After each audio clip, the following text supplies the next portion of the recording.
जय श्री कृष्णा, राधे राधे। आप सबका हमारे YouTube चैनल श्री कृष्ण दीवानी में हार्दिक स्वागत है। आज मैं आपको पद्म पुराण के अध्याय 21 की कथा सुनाने जा रही हूँ। आज के इस अध्याय की कथा में हम आदित्य शयन और रोहिणी चंद्र शयन व्रत, तड़ाक की प्रतिष्ठा, वृक्षारोपण की विधि तथा सौभाग्य शयन व्रत का वर्णन आज की कथा में हम यह सब सुनेंगे।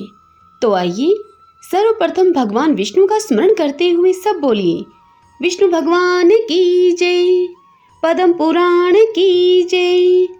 आइए अब कथा सुनते हैं। भीष्म जी ने पूछा कि हे ब्राह्मण, जो अभ्यास न होने के कारण अथवा रोगवश उपवास करने में असमर्थ है किंतु उसका फल चाहता है, उसके लिए कौन सा व्रत उत्तम है, यह बताइए। तब पुलस्त्य जी ने कहा कि हे राजन, जो लोग उपवास करने में असमर्थ हैं उनके लिए यही व्रत अभिष्ट है, जिसमें दिन भर उपवास करके रात्रि में भोजन करने का विधान हो। मैं ऐसे महान व्रत का परिचय देता हूँ तुम्हें, सुनो। उस व्रत का नाम है आदित्य शयन। उसमें विधि पूर्वक भगवान शंकर की पूजा की जाती है।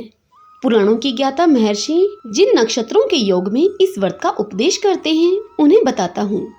जब सप्तमी तिथि को हस्त नक्षत्र के साथ रविवार हो अथवा सूर्य की संक्रांति हो, वह तिथि समस्त मनोकामनाओं को पूर्ण करने वाली होती है। उस दिन सूर्य के नामों से भगवती पार्वती और महादेव जी की पूजा करनी चाहिए। सूर्य देव की प्रतिमा तथा शिवलिंग का भी भक्ति पूर्वक पूजन करना उचित है। हस्त नक्षत्र में सूर्याय नमः इस मंत्र का उच्चारण करके सूर्य देव के चरणों की, चित्रा नक्षत्र में अर्काय नमः यह कहकर उनके गल्फों की, स्वाति नक्षत्र में पुरुषोत्तमाय नमः यह कहकर उनकी पिंडलियों की, विशाखा नक्षत्र में धात्रे नमः इस प्रकार कहकर घुटनों की तथा अनुराधा में सहस्त्र भानुवे नमः इस मंत्र से दोनों जांघों की पूजा करनी चाहिए।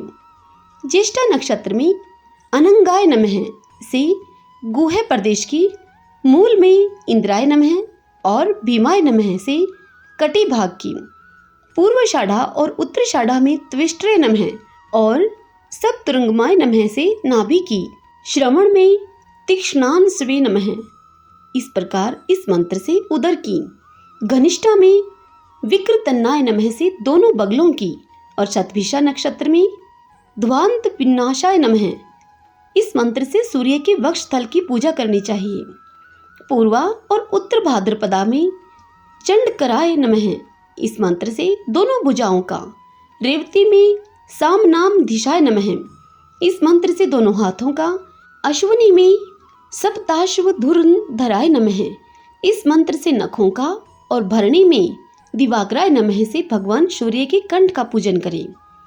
कार्तिका में ग्रीवा की, रोहिणी में होठों की, मृगशिरा में जीवा की और आद्रा में हरे नमः से सूर्य देव के दांतों की अर्चना करें। पुनर्वसु में सवित्रे नमः से शंकर जी की नासिका का, पुष्य में अम्भो रुह वल्लभाय नमः से ललाट का तथा वेद शरीर धारिणे नमः इस मंत्र से बालों का, अश्लेषा में विबुद्ध प्रियाय नमः से मस्तक का, मघा में दोनों कानों का, पूर्वफाग्नि में गोब्राहण नंदाय नमः इस मंत्र से शंभु के संपूर्ण अंगों का तथा उत्तरा फागुन नक्षत्र में विश्वेश्वराय नमः से उनके दोनों बाहों का पूजन करें। पाश, अंकुश, कमल, त्रिशूल, कपाल, सर्प, चंद्रमा तथा धनुष धारण करने वाले श्री महादेव जी को नमस्कार है। गयासुर, कामदेव, त्रिपुर और अंधकासुर आदि के विनाश के मूल कारण भगवान श्री शिव को प्रणाम है इत्यादि वाक्यों का उच्चारण करके प्रत्येक अंग की पूजा करने के पश्चात विश्वेश्वराय नमः इस मंत्र से भगवान के मस्तक का पूजन करना चाहिए। तदंतर अन्न भोजन करना उचित है। भोजन में तेल और खारे नमक का संपर्क नहीं रहना चाहिए। मांस और उच्छिष्ट अन्न का तो कदापि सेवन न करें। हे राजन, इस प्रकार रात्रि में शुद्ध भोजन करके पुनर्वसु नक्षत्र में दान करना चाहिए। किसी बर्तन में 1 सेर अगहनी का चावल, गूलर की लकड़ियों का पात्र तथा घृत रखकर स्वर्ण के साथ उसे ब्राह्मण को दान करें। 7वें दिन के पारण में तथा दिनों की अपेक्षा 1 जोड़ा वस्त्र अधिक दान करना चाहिए। 14वें दिन के पारण में गुड़, खीर और घृत आदि के द्वारा ब्राह्मण को भक्तिपूर्वक भोजन कराएं। तदंतर कर्णिका सहित सोने का अष्टदल कमल बनवाएं जो 8 अंगुल का ही हो तथा जिसमें पद्रागमणि अर्थात नीलम की पत्तियां अंकित की गई हों। फिर सुंदर शैया तैयार करावें जिस पर सुंदर बिछोने बिछाकर तकिया रखा गया हो और ऊपर से चंदोवा तना हो। शैया के ऊपर पंखा रखा गया हो।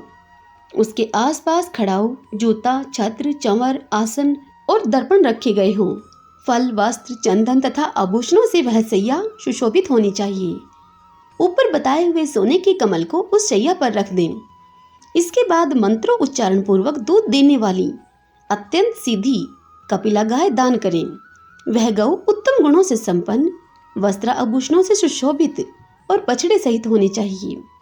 उसके खुर चांदी से और सींग सोने से मंडे हुए होने चाहिए तथा उसके साथ कांसे की दोहनी होनी चाहिए। दिन के पूर्व भाग में ही दान करना उचित है। समय का उल्लंघन कदापि नहीं करना चाहिए। शैया दान करने के पश्चात इस प्रकार प्रार्थना करें। हे सूर्यदेव, जिस प्रकार आपकी शैया कांति, धृति, श्री और पुष्टि से कभी सुनी नहीं होती, वैसे ही मेरी भी वृद्धि हो। वेदों के विद्वान आपके सिवा और किसी को निष्पाप नहीं जानते, इसलिए आप संपूर्ण दुखों से भरे हुए इस संसार सागर से मेरा उद्धार कीजिए। इसके पश्चात भगवान की प्रदक्षिणा करके उन्हें प्रणाम करने के अनंतर विसर्जन करें। शैया और गौ आदि को ब्राह्मण के घर पहुंचा दें। भगवान शंकर के इस व्रत की चर्चा दुराचारी और दंभ पुरुष के सामने नहीं करनी चाहिए। जो गौ, ब्राह्मण, देवता, अतिथि और धार्मिक पुरुषों की विशेष रूप से निंदा करता हो, उसके सामने भी इसको प्रकट न करें। भगवान के भगत और जितेंद्रिय पुरुष के समक्ष ही यह आनंददायी एवं कल्याणमय गुण रहस्य प्रकाशित करने के योग्य है। वेद वेता पुरुषों का कहना है कि यह व्रत महापात के मनुष्यों के भी पापों का नाश कर देता है। जो पुरुष इस व्रत का अनुष्ठान करता है उसका बंधु, पुत्र, धन और स्त्री से कभी वियोग नहीं होता तथा वह देवताओं का आनंद बढ़ाने वाला माना जाता है। इसी प्रकार जो नारी भक्ति पूर्वक इस व्रत का पालन करती है उसे कभी रोग, दुख और मोह का शिकार नहीं होना पड़ता। प्राचीन काल में महर्षि वशिष्ठ, अर्जुन, कुबेर तथा इंद्र ने इस व्रत का आचरण किया था। इस व्रत के कीर्तन मात्र से सारे पाप नष्ट हो जाते हैं, इसमें तनिक भी संदेह नहीं है। जो पुरुष इस आदित्य शयन नामक व्रत के महात्म्य एवं विधि का पाठ या श्रवण करता है वह इंद्र का प्रीतम होता है तथा जो इस व्रत का अनुष्ठान करता है वह नरक में भी पड़े हुए समस्त पितरों को स्वर्गलोक में पहुंचा देता है।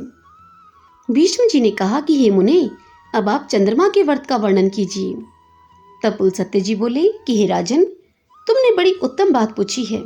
अब मैं तुम्हें वह गोपनीय व्रत बतलाता हूँ जो अक्षय स्वर्ग की प्राप्ति कराने वाला है तथा जिसे पुराण वेता विद्वान ही जानते हैं। इस लोक में रोहिणी चंद्रशयन नामक व्रत बड़ा ही उत्तम है।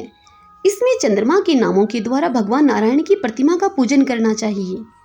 जब कभी सोमवार के दिन पूर्णिमा तिथि हो तथा पूर्णिमा को रोहिणी नक्षत्र हो, उस दिन मनुष्य सवेरे पंचगव्य और सरसों के दानों से युक्त जल से स्नान करें तथा विद्वान पुरुष आप या स्व इत्यादि मंत्र को 800 बार जपे। यदि शूद्र भी इस व्रत को करे तो अत्यंत भक्ति पूर्वक सोमाय नमः, वरदाय नमः, विष्णुवे नमः इन मंत्रों का जप करें और पाखंडियों से, विधर्मियों से बातचीत न करें। जप करने के पश्चात घर आकर फल फूल आदि के द्वारा भगवान श्री मधुसूदन की पूजा करें। साथ ही चंद्रमा के नामों का उच्चारण करता रहे। सोमाय शांताय नमः यह कहकर भगवान के चरणों का, अनंत धामने नमः यह कहकर उनके घुटनों और पिंडलियों का, जलोदराय नमः इस मंत्र से दोनों जांघों का, काम सुख प्रदाय नमः से चंद्र स्वरूप भगवान के कटी भाग का, अमृतोदराय नमः से उदर का, शशांकाय नमः से नाभि का, चंद्राय नमः से मुखमंडल का, द्विजानाम दीपाय नमः से दांतों का, चंद्रम से नमः इस मंत्र से मुंह का, कामोदवन प्रियाय नमः से होठों का, वैनौषधि दिनाम नाथाय नमः से नासिका का, आनंद बीजाय नमः से दोनों बोहों का, इंदिवर व्यासक्राय नमः से भगवान श्री कृष्ण के कमल सदृश नेत्रों का, समस्ता सुर विंदताय दैत्य निषूदनाय नमः इस मंत्र से दोनों कानों का, उदधि प्रियाय नमः से चंद्रमा की ललाट का, सुषुम धिपते नमः से केशों का, शशांकाय नमः से मस्तक का, विश्वेश्वराय नमः से भगवान मुरारी के किरीट का पूजन करें। फिर रोहिणी नाम ध्येय लक्ष्मी सौभाग्य सौख्यामृत सागराय पद्म श्री नमः अर्थात रोहिणी नाम धारण करने वाली लक्ष्मी के सौभाग्य और सुख रूप अमृत के समुद्र तथा कमल की सी कांति वाले भगवान को नमस्कार है। इस मंत्र का उच्चारण करके भगवान के सामने मस्तक झुकाएं। तत्पश्चात सुगंधित पुष्प, नैवेद्य और धूप आदि के द्वारा इंदु पत्नी रोहिणी देवी का भी पूजन करें। इसके बाद रात्रि के समय भूमि पर शयन करें और सवेरे उठकर स्नान के पश्चात पाप विनाशाय नमः का उच्चारण करके ब्राह्मण को घृत और स्वर्ण सहित जल से भरा हुआ कलश दान करें। फिर दिन भर उपवास करने के पश्चात गोमूत्र पीकर मांस वर्जित एवं खारे नमक से रोहित अन्न के 31 ग्राम घी के साथ भोजन करें। तदंतर 2 घड़ी तक इतिहास पुराण आदि का श्रवण करें। हे राजन, चंद्रमा को कदम्ब, नीलकमल, केवड़ा, जाति पुष्प, कमल, शतपत्रिका, बिना कुमलाए हुए कुब्ज के फूल, सिंधुवार, चमेली, अन्यान्य श्वेत पुष्प, करवीर तथा चंपा ये ही फूल चढ़ाने चाहिए। उपयुक्त फूलों की जातियों में से एक एक को श्रावण आदि महीनों में कर्मशः अर्पण करें। जिस महीने में व्रत शुरू किया जाए उस समय जो भी पुष्प सुलभ हो उन्हीं के द्वारा श्रीहरि का पूजन करना चाहिए। इस प्रकार 1 वर्ष तक इस व्रत का विधि पूर्वक अनुष्ठान करके समाप्ति के समय शयन उपयोगी सामग्रियों के साथ शय्यादान करें। रोहिणी और चंद्रमा की स्वर्णमयी मूर्ति बनवावें। उनमें चंद्रमा 6 अंगुल के और रोहिणी 4 अंगुल की होनी चाहिए। 8 मोतियों से युक्त श्वेत नेत्रों वाली उन प्रतिमाओं को अक्षत से भरे हुए कांसी के पात्र में रखकर दुग्धपूर्ण कलश के ऊपर स्थापित कर दें। फिर वस्त्र और दोहिनी के साथ दूध देने वाली गौ, शंख तथा पात्र प्रस्तुत करें। उत्तम गुणों से युक्त ब्राह्मण दंपति को बुलाकर उन्हें आभूषणों से अलंकृत करें और मन में यह भावना रखें कि ब्राह्मण दंपति के रूप में ये रोहिणी सहित चंद्रमा ही विराजमान हैं। तत्पश्चात इनकी इस प्रकार प्रार्थना करें, हे चंद्रदेव, आप ही सबको परम आनंद और मुक्ति प्रदान करने वाले हैं। आपकी कृपा से मुझे भोग और मोक्ष की दोनों की प्राप्ति हो। इस प्रकार विनय प्रार्थना करके शैया, प्रतिमा और धेनु आदि सब कुछ ब्राह्मण को दान कर दें। हे राजन, जो संसार से भयभीत होकर मोक्ष पाने की इच्छा रखता है उसके लिए यही एक व्रत सर्वोत्तम है। यह रूप और आरोग्य प्रदान करने वाला है। यही पितरों को सर्वदा प्रिय है। जो इसका अनुष्ठान करता है वह त्रिभुवन का अधिपति होकर 2100 कल्पों तक चंद्रलोक में निवास करता है। उसके बाद विद्युत होकर मुक्त हो जाता है। चंद्रमा के नाम कीर्तन द्वारा भगवान श्री हरि की पूजा का यह प्रसंग जो मनुष्य पढ़ता अथवा सुनता है उसे भगवान उत्तम बुद्धि प्रदान करते हैं तथा वह भगवान श्री विष्णु के धाम में जाकर देव समूह के द्वारा पूजित होता है। भीष्म जी ने कहा कि हे ब्राह्मण, अब मुझे तालाब, बगीचा, कुआं, बावली, पुष्कारणी तथा देव मंदिर की प्रतिष्ठा आदि का विधान बतलाइए। तब पुलस्त्य जी बोले कि हे महाबाहो, सुनो, तालाब आदि की प्रतिष्ठा का जो विधान है उसका इतिहास पुराणों में इस प्रकार वर्णन है।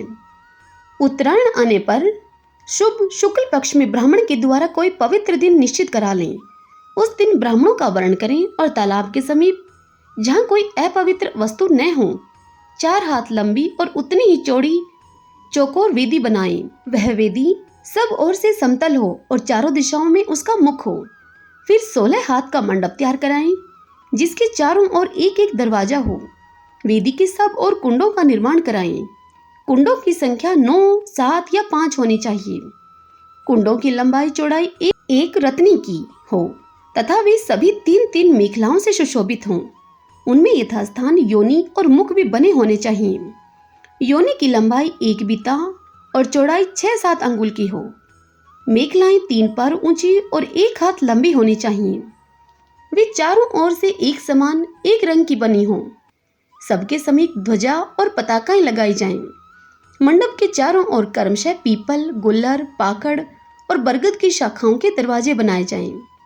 वहां 8 होता, 8 द्वारपाल तथा 8 जप करने वाले ब्राह्मणों का वर्ण किया जाए। वे सभी ब्राह्मण वेदों के पारगामी विद्वान होने चाहिए। सब प्रकार के शुभ लक्षणों से संपन्न, मंत्रों के ज्ञाता, जितेंद्रिय, कुलीन, शीलवान एवं श्रेष्ठ ब्राह्मणों को ही इस कार्य में नियुक्त करना चाहिए। प्रत्येक कुंड के पास कलश, यज्ञ सामग्री, निर्मल आसन और दिव्य एवं विस्तृत ताम्र पात्र प्रस्तुत रहे। तदंतर प्रत्येक देवता के लिए नाना प्रकार की बलि अर्थात दही, अक्षत आदि उत्तम भक्ष्य पदार्थ उपस्थित करें। विद्वान आचार्य मंत्र पढ़कर उन सामग्रियों के द्वारा पृथ्वी पर सब देवताओं के लिए बलि समर्पण करें। अरत्नी के बराबर एक युग अर्थात यज्ञ स्तंभ स्थापित किया जाए, जो किसी दूध वाले वृक्ष की शाखा का बना हुआ हो। ऐश्वर्य चाहने वाले पुरुष को यजमान के शरीर के बराबर ऊंचा योग स्थापित करना चाहिए। उसके बाद 25 ऋत्विजों का वर्ण करके उन्हें सोने के आभूषणों से विभूषित करें। सोने के बने कुंडल, बाजूबंद, कड़े, अंगूठी, पवित्री तथा नाना प्रकार के वस्त्र, ये सभी आभूषण प्रत्येक ऋत्विज को बराबर बराबर दें और आचार्यों को दूना अर्पण करें। इनके सिवा उन्हें शैया तथा अपने को प्रिय लगने वाली अन्य वस्तुएं भी प्रदान करें। सोने का बना हुआ कछुआ और मगर, चांदी के मत्स्य और दुदुम्भ, तांबे के केकड़ा और मेंढक आदि लोहे के 2 सूस बनवाकर सबको सोने के पात्र में रखें। इसके बाद यजमान वेदज्ञ विद्वानों की बताई हुई विधि के अनुसार सर्वो औषधि मिश्रित जल से स्नान करके श्वेत वस्त्र और श्वेत माला धारण करे। फिर श्वेत चंदन लगाकर पत्नी और पुत्र पौत्रों के साथ पश्चिम द्वार से यज्ञ मंडप में प्रवेश करें। उस समय मांगलिक शब्द होने चाहिए और भेरी आदि बाजे बजने चाहिए। तदंतर विद्वान पुरुष 5 रंगों के चूर्णों से मंडल बनाए और उसमें 16 अरों से युक्त चक्र चिन्हित करें। उसके गर्भ में कमल का आकार बनाए। चक्र देखने में सुंदर और चौकोर हो, चारों ओर से गोल होने के साथ ही मध्य भाग में अधिक शोभायमान जान पड़ता हो।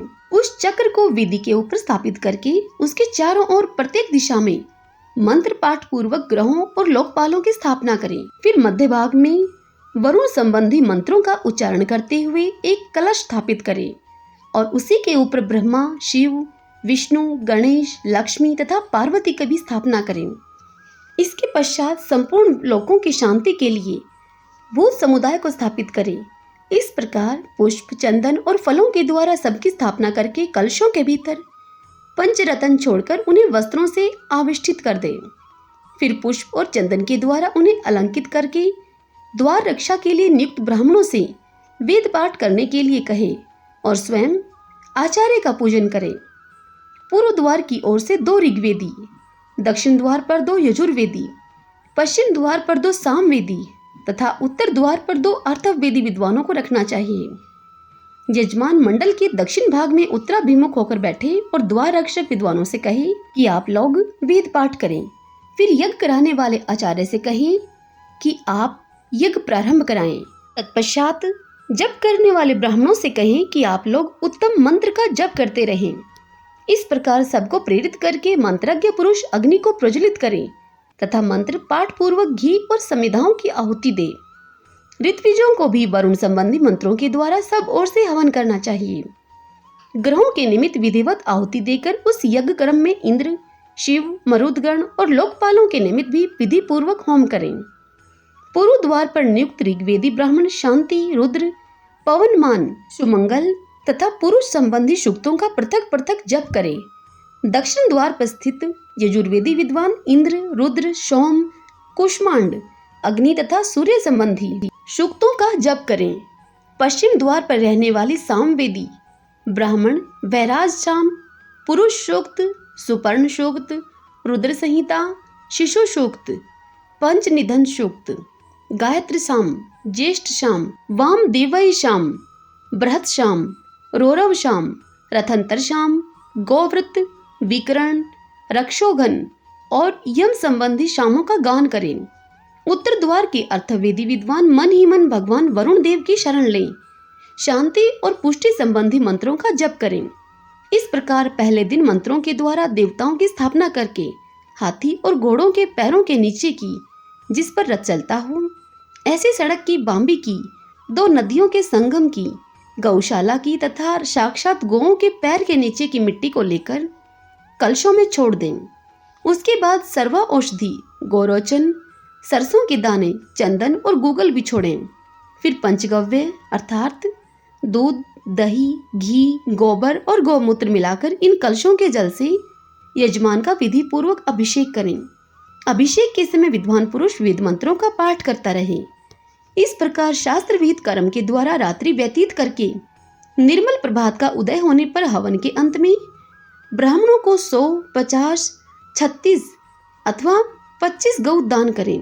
तदंतर शुद्ध एवं सुंदर लगन आने पर वेद पाठ, संगीत तथा नाना प्रकार के बाजों की मनोहर ध्वनि के साथ एक गौ को स्वर्ण से अलंकृत करके तालाब के जल में उतारें और उसे सामगान करने वाले ब्राह्मणों को दान कर दें।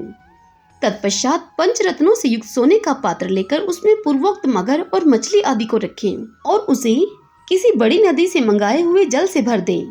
फिर उस पात्र को अक्षत से विभूषित करके वेद और वेदांगों के विद्वान 4 ब्राह्मण हाथ से पकड़ें और यजमान की प्रेरणा से उसे उत्तराभिमुख उलटकर तालाब के जल में डाल दें। इस प्रकार आपोमयो इत्यादि मंत्र के द्वारा उसे जल में डालकर पुनः सब लोग यज्ञ मंडप में आ जाएं और यजमान सदस्यों की पूजा करके सब और देवताओं के उद्देश्य से बलि अर्पण करें। इसके बाद लगातार 4 दिनों तक हवन होना चाहिए। चौथे दिन चतुर्थी कर्म करना उचित है। उसमें भी यथाशक्ति दक्षिणा देनी चाहिए। चतुर्थी कर्म पूर्ण करके यज्ञ संबंधी जितने पात्र और सामग्री हों उन्हें ऋत्विजों में बराबर बांट देना चाहिए। फिर मंडप को भी विभाजित करें। स्वर्ण पात्र और शैया किसी ब्राह्मण को दान कर दें।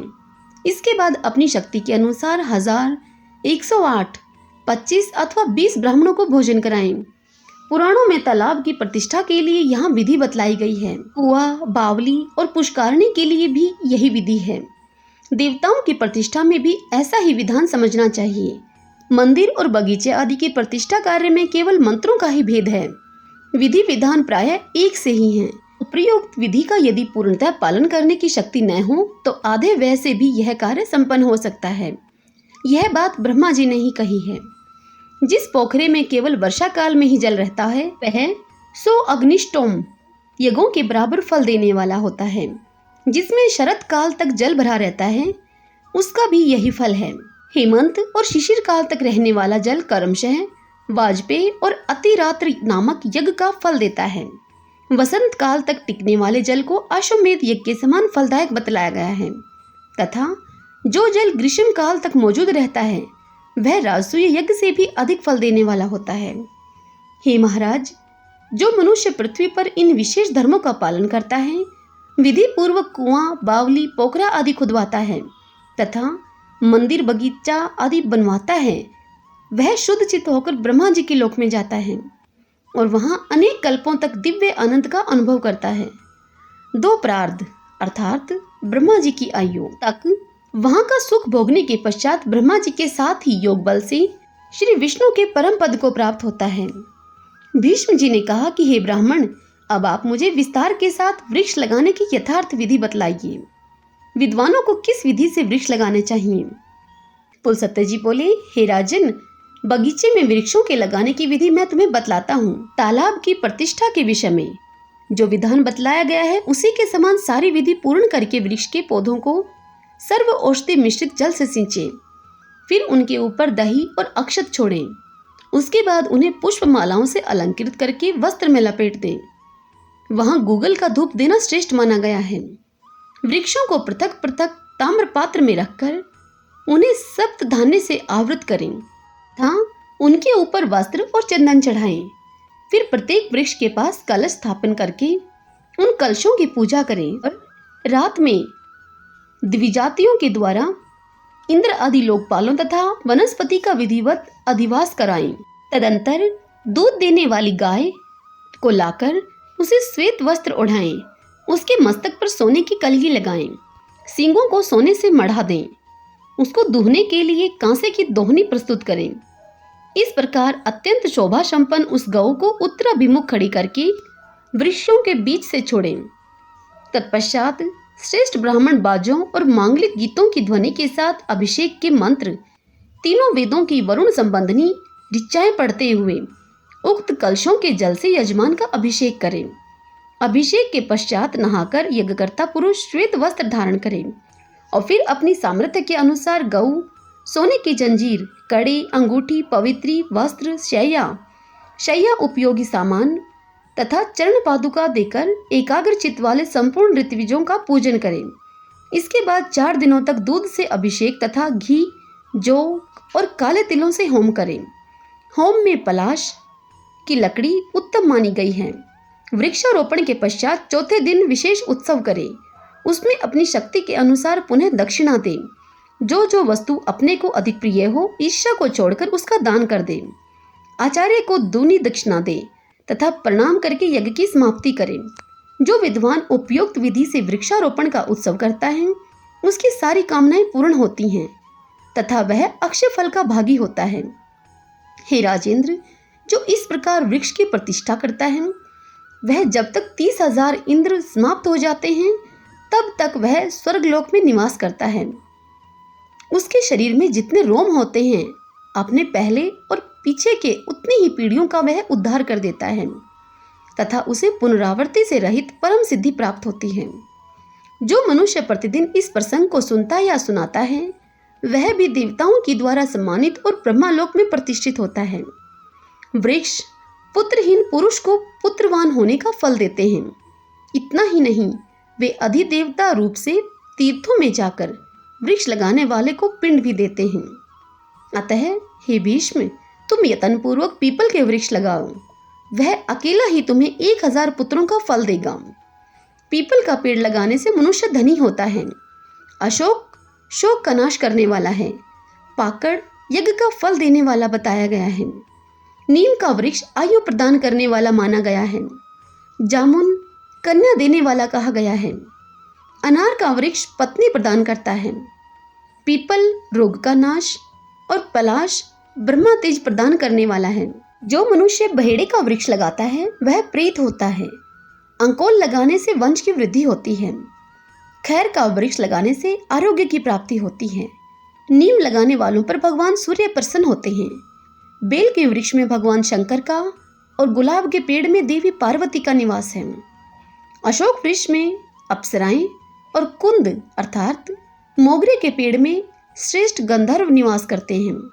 बेत का वृक्ष लुटेरों को भय प्रदान करने वाला है। चंदन और कटहल के वृक्ष कर्म से पुण्य और लक्ष्मी देने वाले हैं। चंपा का वृक्ष सौभाग्य प्रदान करता है। ताड़ का वृक्ष संतान का नाश करने वाला है। मोलश्री के वृक्ष से कुल की वृद्धि होती है। नारियल लगाने वाला अनेक स्त्रियों का पति होता है। दाख का पेड़ सर्वांग सुंदरी स्त्री प्रदान करने वाला है। केवड़ा शत्रु का नाश करने वाला है। इसी प्रकार अन्य वृक्ष भी, जिनका यहाँ नाम नहीं लिया गया है, यथा योग्य फल प्रदान करते हैं। जो लोग वृक्ष लगाते हैं, उन्हें परलोक में प्रतिष्ठा प्राप्त होती है। पुलसत्य जी कहते हैं कि हे राजन, इसी प्रकार एक दूसरा व्रत बतलाता हूँ जो समस्त मनोवांछित फलों को देने वाला है। उसका नाम है सौभाग्य शयन। इसे पुराणों के विद्वान ही जानते हैं। पूर्व काल में जब भूलोक, पूर्वलोक, स्वर्गलोक और महरलोक आदि संपूर्ण लोक दग्ध हो गए थे, तब समस्त प्राणियों का सौभाग्य एकत्रित होकर बैकुंठ में जाकर भगवान श्री विष्णु के वक्ष स्थल में स्थित हो गया। तदंतर दीर्घ काल के पश्चात जब पुनः सृष्टि रचना का समय आया, तब प्रकृति और पुरुष से युक्त संपूर्ण लोकों के अहंकार से आवृत हो जाने पर श्री ब्रह्मा जी तथा भगवान विष्णु में स्पर्धा जागृत हो गई। उस समय एक पीले रंग की भयंकर अग्नि ज्वाला प्रकट हुई। उससे भगवान का वक्ष स्थल तप उठा, जिससे कि वह सौभाग्य पुंज वहां से गलित हो गया। श्री विष्णु के वक्ष स्थल का वह सौभाग्य अभी रस रूप होकर धरती पर गिरने नहीं पाया था कि तभी ब्रह्मा जी के बुद्धिमान पुत्र दक्ष ने उसे आकाश में ही रोककर पी लिया। दक्ष के पीते ही वह अद्भुत रूप और लावण्य प्रदान करने वाला सिद्ध हुआ। प्रजापति दक्ष का बल और तेज बहुत बढ़ गया। उनके पसीने से बचा हुआ जो अंश पृथ्वी पर गिर पड़ा, वह 8 भागों में बट गया। उनमें से 7 भागों से 7 सौभाग्यदायिनी औषधियां उत्पन्न हुई, जिनके नाम इस प्रकार हैं: ईख, तरुराज, निष्पाव, राजधान्य अर्थात शाली या अघनी, गौशीर अर्थात शीर जीरक, कुसुम्भ और कुसुम। 8वां नमक है। इन 8 की सौभाग्य अष्टक संज्ञा होती है। योग और ज्ञान के तत्वों को जानने वाले ब्रह्मापुत्र दक्ष ने पूर्व काल में जिस सौभाग्य रस का पान किया था, उसके अंश से उन्हें सती नाम की एक कन्या उत्पन्न हुई। नीलकमल के समान मनोहर शरीर वाली वह कन्या लोक में ललिता के नाम से भी प्रसिद्ध है। पिनाकधारी भगवान शंकर ने उस त्रिभुवन सुंदरी देवी के साथ विवाह किया। सती तीनों लोकों की सौभाग्य रूपा है। वे भोग और मोक्ष को प्रदान करने वाली है। उनकी आराधना करके नर और नारी क्या नहीं प्राप्त कर सकते। भीष्म जी ने पूछा कि हे मुने, जगधात्री सती की आराधना कैसे की जाती है? जगत की शांति के लिए जो विधान हो वह मुझे आप बताने की कृपा कीजिए। तब पुलस्त्य जी बोले, चैत्र मास के शुक्ल पक्ष की तृतीया को दिन के पूर्व भाग में मनुष्य तिल मिश्रित जल से स्नान करें।